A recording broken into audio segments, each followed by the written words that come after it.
Okay mga kababayan, mga ka-analyze, welcome back po ulit dito sa ating YouTube channel. Okay ito mga kababayan, mga ka-analyze, nako, sigurado to, putik talagang dito magkakaalamanan, ha?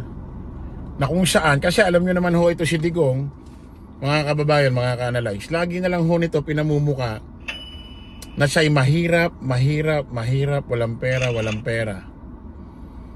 Pero yung mga anak niya naman, sinasabi tulad na ito ni Pulong, merong asyenda, hindi malaman paano nangyari yun, kahit ba may negosyo ka pa. Di ba? Especially itong mga ito, hindi naman kilalang mga negosyante. Tapos yung anak niya,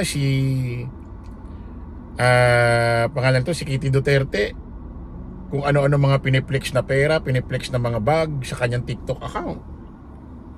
May screenshot pa nga ako niya na may pinakita siyang bundle na pera sa bag, na hindi malaman paano siya nangyari yun. Hindi mo malaman kung may negosyo na ba ito. Alam mo yun, lagi niya lang sinasabi lang siyang pera, pero yung mga tao sa paligid niya, parang iba naman ang buhay.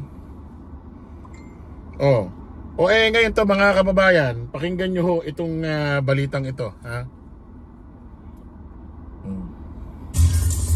Pinagtibay ng Kamara ang House Squad Committee report na nagre-rekomenda ng mas malalim na investigasyon ng Anti-Money Laundering Council sa umano'y joint bank accounts dina Vice President Sara Duterte at dating Pangulong Rodrigo Duterte. Nag-ugat ang investigasyon sa pahayag ni dating Senator Antonio Trillanes na umano'y naglalaman ang account ng mga pondo mula sa drug lord.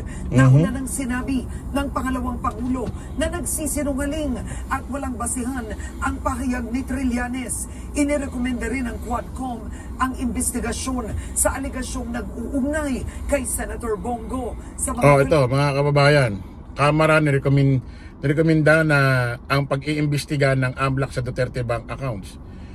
So ibig sabihin, kung sakasakali na ang Kamara nirekomenda ang pag-iimbestiga ng AMLAC sa Duterte Bank accounts, ibig sabihin pwedeng tumistigo rito si dating Senador Antonio Trillanes. Ibig sabihin si dating Senador Antonio Trillanes, siyempre di niya makakaharap si Digong, nakakulong. Malamang makakaharap na si VP Inday Sara Duterte nito. Nakaputik na yan. Mukhang maganda ito, mukhang maganda itong pag-iimbestiga na to, Tuloy natin. Mga Philippine Offshore Gaming Corp Operators o POGO. Ito'y kasunod ng testimonya ni Police Colonel Jovi Espinido na si Go ang nagbibigay umano ng cash reward sa mga opisyal ng PNP na matagumpay na nagpapatupad sa war on drugs ng nakaraang administrasyon. Dati nang itinanggi ni Go ang aligasyong ito at sinabing pawang hearsay at walang basihan ang testimonya ni Espinido. Sinasabi parang bagman daw ito si Senador Bongo. Siya yung mga may nagbabayad-bayad sa mga ganito or tumatanggap. Ito mga sabihin ko sa inyo, analyze nyo lang ito mga kababayan. Kung sakali na ito si Bongo may kinalaman dito sa mga ginagawang hindi maganda ni Digong, halimbawa lang kung totoo, masasabi nyo ba si Bongo walang kasalanan, walang naging part dito sa mga pangyayaring ito? Laging nakasunod to Laging nakasunod to kay Digong. So ibig sabihin, kung a-analyze natin kung may ginagawang hindi maganda talaga ito si Digong or may ginagawa siyang illegal, pwede bang hindi nabigyan ng assignment ito? Lagi niyang kasama. Diba? Simple-simple. Lagi niyang kasama Wala na lang to pagka umebak si Digong kasama pa rin Actually, pati si Bongo iimbestigahan. Investigasyon versus Duterte Go. Pakinggan natin.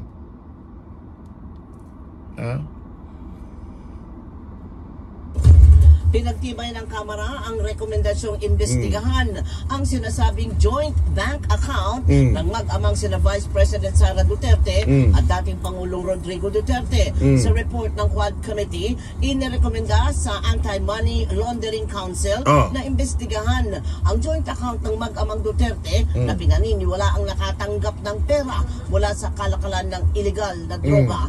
Nagugat ang investigasyon sa pahayag ni dating Senador Antonio Trillanes na naglalaman ang bank account ng pondo mula sa mga drug lord. Nauna nang hinamon ni Trillanes si dating Pangulong Duterte na lumagda sa bank waiver para patunayan ang akusasyong inilipat ng drug lord na si Sammy Uy ang mahigit 2 bilyong piso sa bank account ng pamilya Duterte noong 2007 hanggang 2015. Inirekomenda ring imbestigahan ang sinasabing koneksyon ni Senador Bongo sa illegal na pogo. Kasunod dito ng testimonya ni Police Colonel Jovi Espenido hinggil sa quota at reward system sa pagpapatupad ng war on drugs. Nako, putek, Bongo. Mukhang itong susunod na kay Roque, mukhang ibang istorya na naman to. Putik. Si Harry Roque, dininay na yung rejected na yung asylum. Sigurado mahuhuli na yung gunggong na yun So, sino na next? Nako po. Tuloy natin. Ayon kay Espenido, pinadadaan sa senador ang perang ginagamit sa reward system na sinasabing pinopondohan ng mga pogo. Nauna nang inirekomenda ng Quad Committee na kasuhan ng crimes against humanity si dating Pangulong Duterte at Senador Ronald Bato de la Rosa, gayon din ang mga dating PNP chief na sina Oscar Albayalde at Debold Sinas dahil sa sinasabing patayan sa war on drugs. Grabe, mga kababayan, Sana hindi totoo itong mga ito, pero ano to, imbento? Ha? Imbento ito? Kasi nga, inuulit ko sa inyo, mga kababayan, kung talagang totoo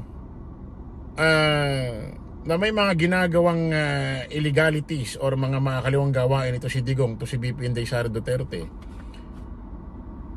masasabi nyo ba na walang naging part ito rito si Bongo? Lagi niyang kasama Kita nyo may mga lumang picture na talagang si Digong, si Bongo lagi talagang nasa likod. Lagi lang nasa likod, sunod na sunod. Pwede bang dinabigyan ng assignment yan na Bongo, mag-ano ka nga, ano mo to, hatid mo kay ganito, ganyan. Posible. Masasabi rin kaya natin na si Bongo kahit senador, alam nyo yun, dati nung hindi pa senador si Bongo, utusan ito si Bongo ni Digong sa mga ginagawa niya. Masasabi kaya natin na tinutuloy pa rin ni Bongo yung ganong klaseng trabaho niya kay Digong sa pamamagitan na siya'y senador na ngayon. Kumbaga, ibang serbisyo yung binibigay niya kay Digong nung hindi pa siya senador. Ngayon senador niya, nagbibigay pa rin siya ng serbisyo kay Digong, pero hindi na sa tulad dati. Iba na. Nagbibigay siya ng serbisyo sa pamamagitang senador na si Bongo. Nakukuha niyo ibig ko sabihin? Nakukuha niyo ibig ko sabihin? Nakukuha niyo yung point ko?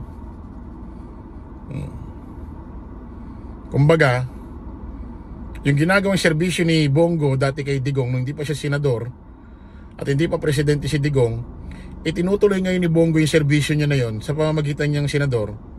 Ibig sabihin, kung tuta si Bongo nung di pa siya senador at di pa presidente si Digong, tuta siya.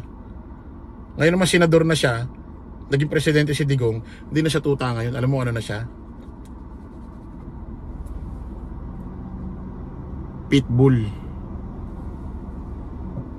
lumaki lang. Lumaki lang din yung serbisyo. Lumawak lang din yung koneksyon. At habang ginagawa yon, gumagawa ng mga kabutihan kung saan-saan, para ito yung magiging shield mo rin balang araw. Taong bayan ang magiging shield mo sa mga ginagawa mo. Kapag tinuligsa ka na, binalikan ka na ng batas.